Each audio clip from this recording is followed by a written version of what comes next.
শ্রীলঙ্কায় ফেলে দিলেন, নবী হাওয়া আলাইহিস সালামকে মক্কায় জেদ্দায় ফেলে দিলেন। আদম শফিউল্লাহ 350 বছর আল্লাহ পাকের দরবারে রোনাজারি করতে লাগলেন। আয় রব্বি আল্লাহ রব্বানা যালামনা আনফুসানা ওয়া ইল্লাম তাগফির লানা ওয়া তারহামনা লানাকুনান্না মিনাল খাসিরিন। রব্বানা হে আমাদের রব, যালামনা জুলুম করে ফেলেছি আনফুসানা নিজের নফসের উপরে, ওয়া ইল্লাম তাগফির লানা আমাদেরকে আপনি ক্ষমা করে দিন, ওয়া তারহামনা আমাদের প্রতি আপনি দয়া করুন, লানাকুনান্না মিনাল খাসিরিন আপনি যদি আমাদেরকে দয়া না করেন আমি আদম ক্ষতিগ্রস্তদের অন্তর্ভুক্ত হয়ে যাব। আদম শফিউল্লাহ 350 বছর আল্লাহ পাকের দরবারে এইভাবে রোনাজারি করতে লাগলেন। আল্লাহ রাব্বুল আলামিনের রহমতে জোশ হয়ে গেল। আদম শফিউল্লাহ আল্লাহ নবীর নাম ধরে দোয়া চাইলেন, লা ইলাহা ইল্লাল্লাহ মুহাম্মাদুর রাসূলুল্লাহ। আমার আল্লাহর রহমতে জোশ হয়ে গেল। আমার আল্লাহ পাক থাকতে পারলেন না। আদম শফিউল্লাহকে 350 বছর দোয়া করার পর আদম শফিউল্লাহকে তওবা কবুল করেছিলেন এই 10 মুহররম আশুরা দিন। জোরে বলুন সুবহানাল্লাহ। কয়টি হলো ঘটনা? তাহলে আদম শফিউল্লাহকে তওবা কবুল করেছিলেন কত শত বছর পর? সাড়ে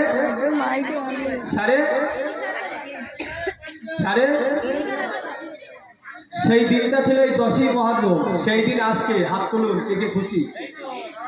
তাকবীর নারায়ে তাকবীর, নারায়ে তাকবীর, নারায়ে তাকবীর। আবার খড়গপুর জামে মসজিদের জলসা বলুন জিন্দাবাদ। আর একটু জোরে হবে না জিন্দাবাদ। আল কোরআনের আলো, আল কোরআনের আলো, আল হাদিসের আলো।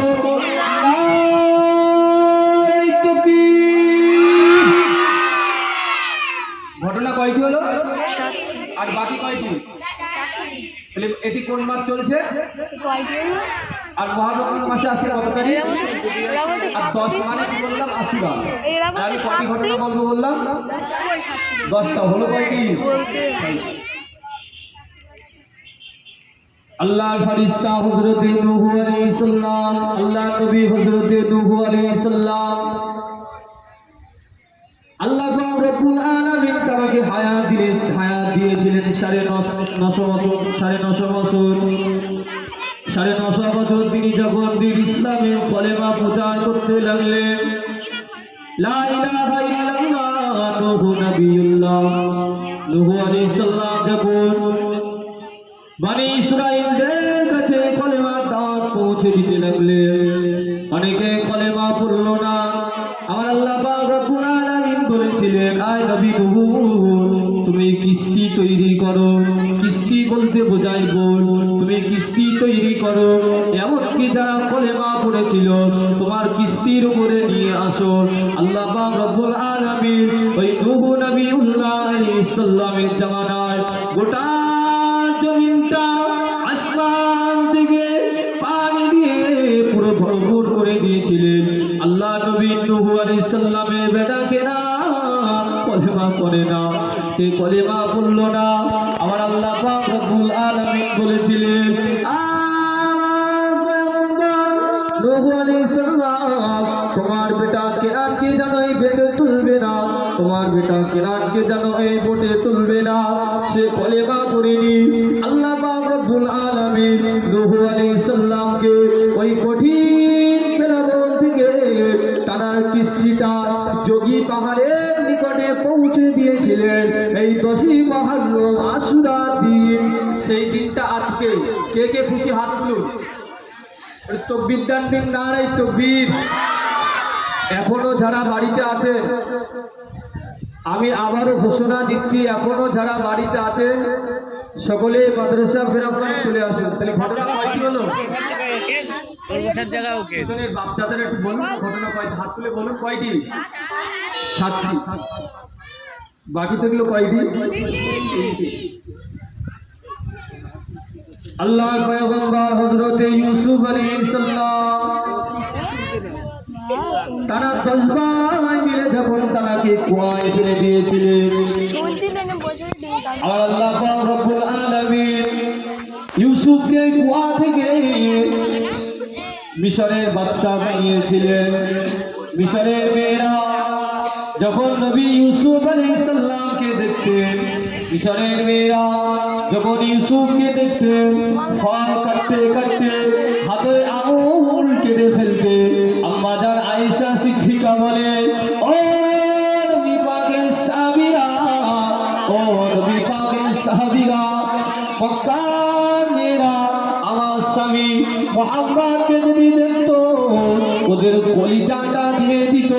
মিশরের মেয়েরা ইউসুফকে দেখে ফল কাটতে কাটতে হাতের আঙুল কেটে ফেলতো, কিন্তু আম্মা জান আয়েশা সিদ্দিকা রাদিয়াল্লাহু তাআলা আনহা বলেন, মক্কার মেয়েরা যদি আমার স্বামী নবী মুহাম্মদুর রাসূলুল্লাহ সাল্লাল্লাহু আলাইহি ওয়াসাল্লামকে দেখতেন, তাদের কলিজাটা দিয়ে দিতেন, তাও তাদের কোনো হুঁশ থাকতেন না।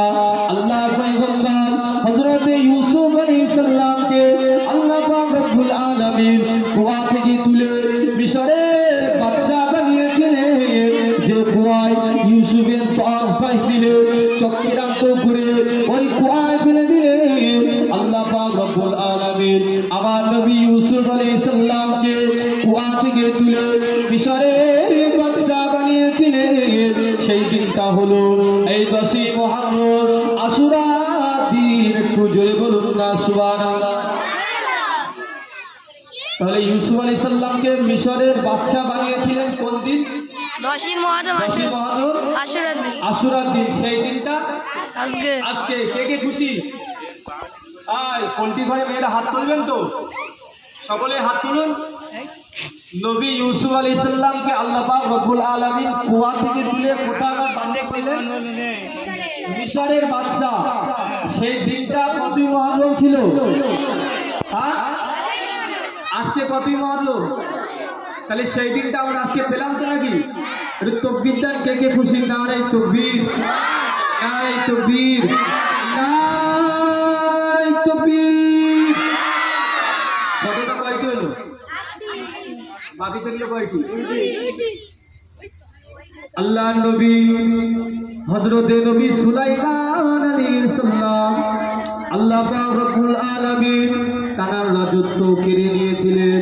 আমার আল্লাহ পাক রব্বুল আলামিন নবী সুলাইমান আলাইহিস সালামের রাজত্ব ফিরিয়ে দিয়েছিলেন এই 10ই মুহররম আশুরা দিনে।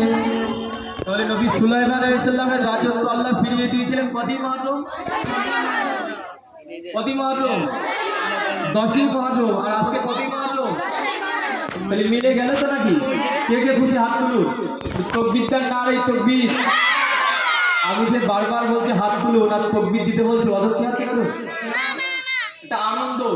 কেন যে এই 10ই মুহররমে আল্লাহ পাক রব্বুল আলামিন তাদের নবী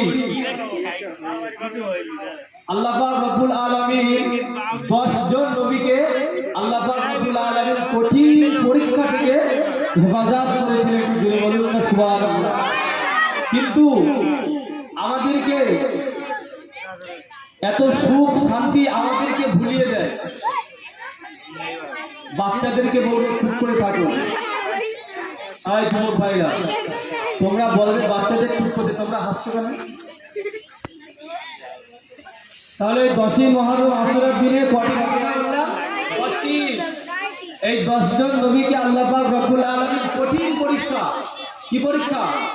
কঠিন পরীক্ষা নেওয়ার পরে আল্লাহ পাক রব্বুল আলামিন মুক্তি দিয়েছিলেন। সেই দিনটা ছিল 10ই মুহররম আশুরার দিন। আর আজকেও 10ই মুহররম আশুরার দিন। সেদিনও ছিল শুক্রবার। আজকে কি বার? আজকে কি বার? সেদিনও ছিল খুশি তো তালি নাকি? সেদিনও ছিল 10ই মুহররম, আজকেও 10ই মুহররম। কিন্তু সকল সুখ শান্তি আমাদেরকে ভুলিয়ে দেয় একটা ঘটনা। কোন ঘটনা? এই যে আমি এত সময় 10টি ঘটনা বললাম, এই 10টি আনন্দ ঘটনা তো নাকি?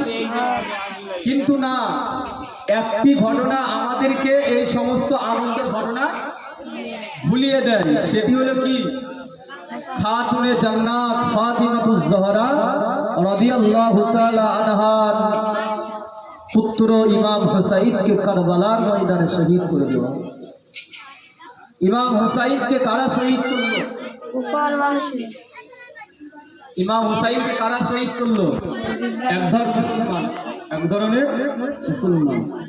তাদের গায়ে আমাদের মতো লম্বা জামা ছিল, মাথায় টুপি ছিল, মুখে দাড়ি ছিল। তাহলে কেন ইমাম হুসাইনকে তারা শহীদ করলো? মাথায় কি ছিল বললাম, মুখে, গায়ে, তাহলে তারা তো মুসলমান। তারাই ইমাম হুসাইনকে শহীদ করলো কেন? তারা ইহুদি না, গদি পাওয়ার লোভে, রাজত্ব পাওয়ার লোভে। মসজিদে আজকে বায়াত করছিলাম, ইয়াজিদের বাপের নাম কি বলেছিলাম? যারা নামাজ পড়তে এসেছিল মনে আছে কি? ইয়াজিদের বাপের নাম কি বলেছিলাম মনে আছে? আমিরে মুয়াবিয়া। ঠিক বললেন, আমিরে মুয়াবিয়া। এই আমিরে মুয়াবিয়া ছিলেন বিশ্বনবীর সাহাবী। কি বিশ্বনবীর সাহাবী? আর আমিরে মুয়াবিয়ার ছেলে ছিলেন ইয়াজিদ। আমিরে মুয়াবিয়ার বেটা কে? ইয়াজিদ। বিশ্বনবী 63 বছর বয়সে 11 হিজরিতে তিনি ইন্তেকাল করেন। কত বছর বয়সে বললাম? 63। কত বছর বিশ্বনবী জীবিত ছিল? 63।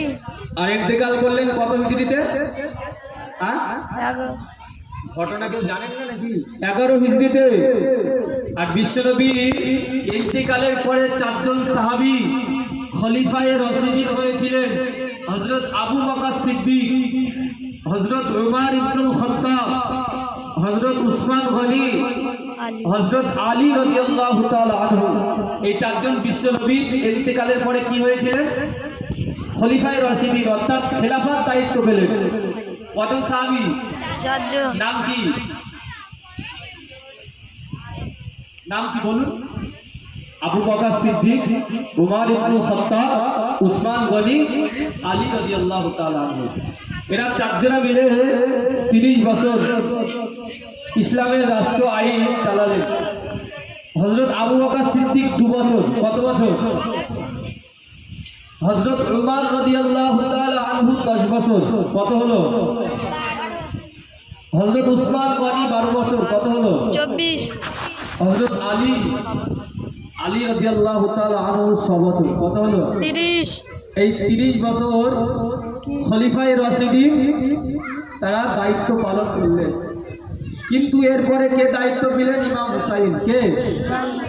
ইমাম হুসাইন রাদিয়াল্লাহু তাআলা। আবার একদিকে আমিরে মুয়াবিয়াও দায়িত্ব পালন করতে লাগলেন। ইমামে হুসাইন কি করলেন? নিজে দায়িত্বটাকে নিজে সরিয়ে দিলেন। নিজে দায়িত্ব থেকে সরে আসলেন। দায়িত্ব কাকে দিলেন? আমিরে মুয়াবিয়াকে। দায়িত্ব কাকে দিলেন? আমিরে মুয়াবিয়াকে। আর আমিরে মুয়াবিয়ার বেটা কে বললাম? ইয়াজিদ। জলসার দিক মন নেই কারু? আরে আমিরে মুয়াবিয়ার বেটার নাম কি? ইয়াজিদ। সব তো বাচ্চারা বলছে, বড় লোকগুলো তো সব বসে আছে। আমিরে মুয়াবিয়ার বেটার নাম কি? ইয়াজিদ। নাম মনে থাকবে না? তার বাপকে সরিয়ে দিলেন। দায়িত্বই কে বসলেন? ও নিজেই বসলেন।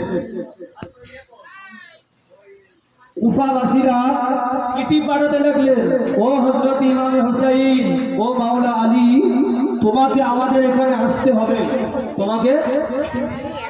তোমাকে আমাদের এখানে আসতে হবে। কি জন্য আসতে হবে? কুফাবাসীরা বললেন যে আমরা ইসলাম গ্রহণ করব। কুফাবাসীরা কি বললেন? আমরা ইসলাম গ্রহণ করব। আমরা অন্যায়ের পক্ষে